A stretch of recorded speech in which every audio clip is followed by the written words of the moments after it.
సహవాసంలోకి వచ్చినంత, మందిరంలో ఉన్నంత వరకు వాళ్ళకి సమాన గౌరవం, సమాన విలువలు.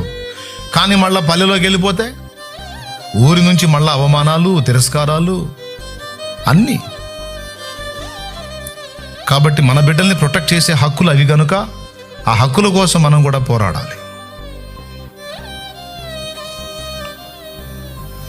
ఎందుకంటే దళిత బిడ్డలు క్రైస్తవులు అయ్యారు, చర్చిలో సమానత్వం, సంఘంలో సమానత్వం ఓకే, కానీ సంఘంలోనే ఉండలేదు కదా, మళ్ళీ పోయి ఆ సమాజాల్లో బతకాల్సి వస్తుంది కదా, అక్కడే పని చేయాల్సి వస్తుంది కదా. మరి అక్కడ అవమానాల పరంపర సాగుతున్నప్పుడు మన తోటి సాటి బిడ్డ అవమానపరచబడుతుంటే మనల్ని అనలేదులేని మనం మౌనంగా ఉందామా? ఇదేనా దేవుని ప్రేమ? ప్రభు బల్లో చేసినప్పుడు మనతో పాటు రక్త సంబంధికులు అయ్యారు కదా, మనమంతా ఇప్పుడు ఒక రక్తానికి చెందిన వాళ్ళమే కదా. నా దేవుని పిల్లలు దళితులైతే నేను దళితుడినే, నా దేవుని పిల్లలు యూదులైతే నేను యూదుడినే. నా హృదయంలో నా తీర్మానం అదే.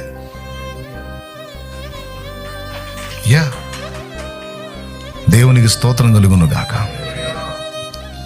ఎందుకంటే నా దేవుని పిల్లలు అంటరాని వాళ్ళంటే నేను అంటరాని వాడిని. నా దేవుని పిల్లలు అవమానపరచబడుతుంటే అవమానం నాది కూడా.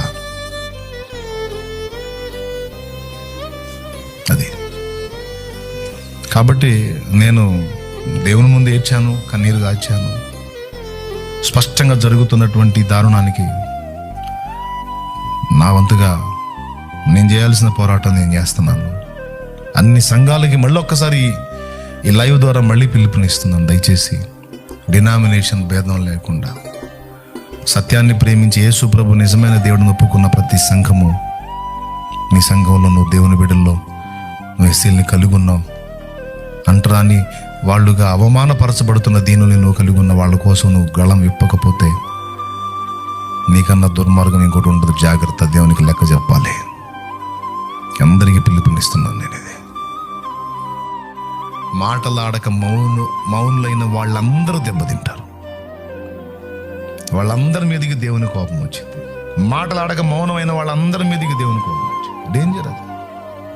అన్ని సంఘాలు స్పందించాలి, అన్ని డినామినేషన్లు స్పందించాలి ఈ విషయంలో.